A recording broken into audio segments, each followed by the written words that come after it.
Imagine your 6-year-old child tells you they're talking to the audience. You assume it's just another weird kid thing, right?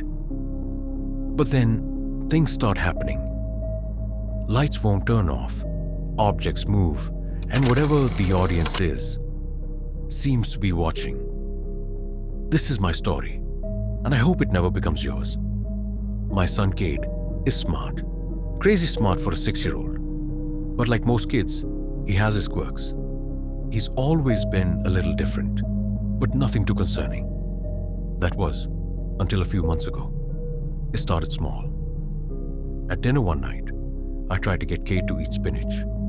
He hesitated, then turned to the window and asked, "What do you think?" Silence. Then he returned to me and said, "They said no." I laughed it off. "Nice try, buddy. Eat your spinach." But he shook his head, eyes wide. "No, Daddy. They said no." That was the first time I heard about the audience. At first, I thought it was just his imagination.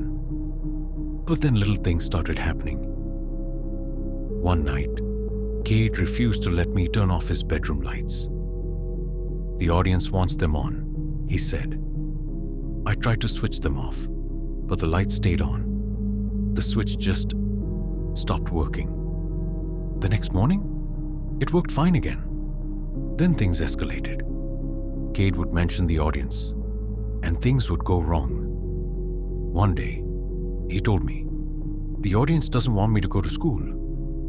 That morning, I got a flat tire. Another time, he said they didn't like a kid in his class. The next day, that kid broke his arm, and then it got personal. One night, while I was in the bathroom, I heard a loud crash. I ran out to find my wedding photo shattered. Cade stood there guilty. "Why did you do that?" I yelled. Tears welled in his eyes. "It wasn't me. It was them." I sent him to his room angry. But as I cooled off and went to apologize, I heard him talking to someone. "But I don't want to," he whispered. "I love my daddy." I froze. My stomach twisted. "Cade? Who are you talking to?" He was kneeling by the window, staring into the darkness. "The audience." I stepped closer. "What did they say to you?" "They told me you don't love me because Mommy died. They told me to open all the curtains so they could get you." Chills ran down my spine. He wasn't supposed to know how my wife died. I had never told him. That night I slept in his bed, holding him close. I wanted to believe it was just a child's imagination. But then, I saw them. I was washing dishes when I felt it, something watching me. Out of the corner of my eye, something was rising in the kitchen window. I froze. I knew if I looked, I'd see something I didn't want to see. But then I realized it wasn't just one. They were in every window, watching, silent.